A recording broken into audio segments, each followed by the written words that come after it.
tell you, I guarantee you, I absolutely guarantee you, if Joe DioGuardi had been our congressman for the last 24 years, the United States of America and Westchester County would be a very different place. There's no doubt in my mind. That's why we need him. There you go. Yeah. We're spending money we don't have. We're borrowing from countries we don't trust, like China. They don't have our system. And we're putting the American dream in jeopardy. My dad came here in 1929, Depression. He was 15, fourth grade education, poor farming village from Italy. And hey, I'm his oldest son. How did that happen? America. America gave him the ability to express himself without an education, to work hard, and to make money. This is what America is all about. And that's what we got to protect. Now, why is this an important part of it? If you don't know where you are, how do you know where you're going? We don't know where we are because the national debt is not the 16 trillion they're telling you about. That's the debt limit. That's the statutory debt limit on treasury bills. If you use the right accounting system, the national debt, when you look at what we don't record for Social Security, Medicare, federal pensions for the military, civil service, all these government-sponsored enterprises, Fannie Mae, Freddie Mac, all off the books, all right, they're supposed to be self-sufficient? No, they're not. They borrow money, and we're on the hook for that money, as you can see what they just did with the bailout. The minimum number that you get is $70 trillion. What is $70 trillion?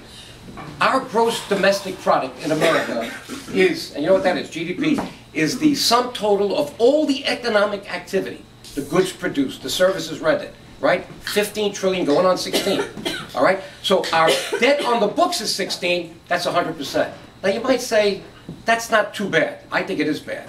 But when you look at 70, you're talking about 400% plus, and we're worried about Greece with 150% of their GDP in debt. So we got to wake up in America. This didn't happen overnight, by the way.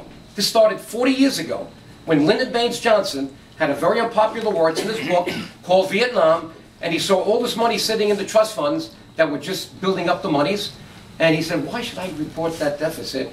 Why can't I do something different? And they came up with a concept called the unified budget. What is that? Take the cash from Social Security, offset it against the annual deficits so you can report a lower deficit. It's Mickey Mouse accounting. And that's what we're subject to. Now, he read this book, he told me twice. If you read it once, I'm happy, but if you read it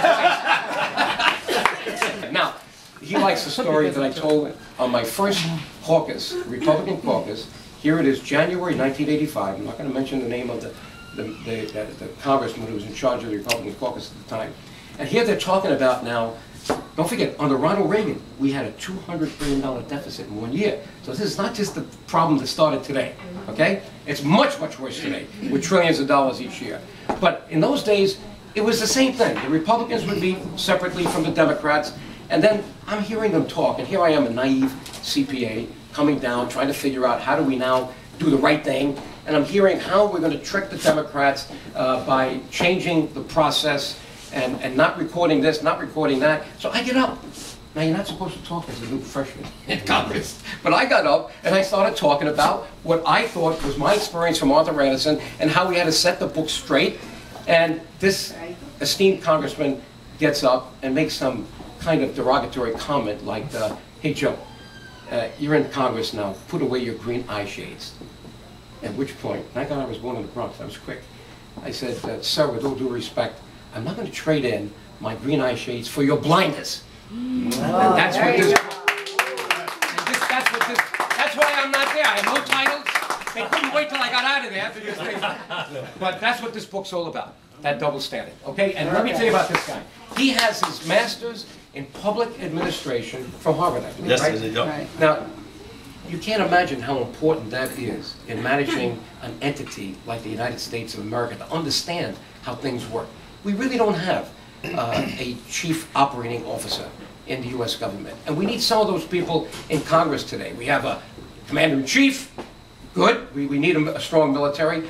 But how do you manage an entity that spends almost $4 trillion a year on the books? And if you look about off the books, it's much more than that.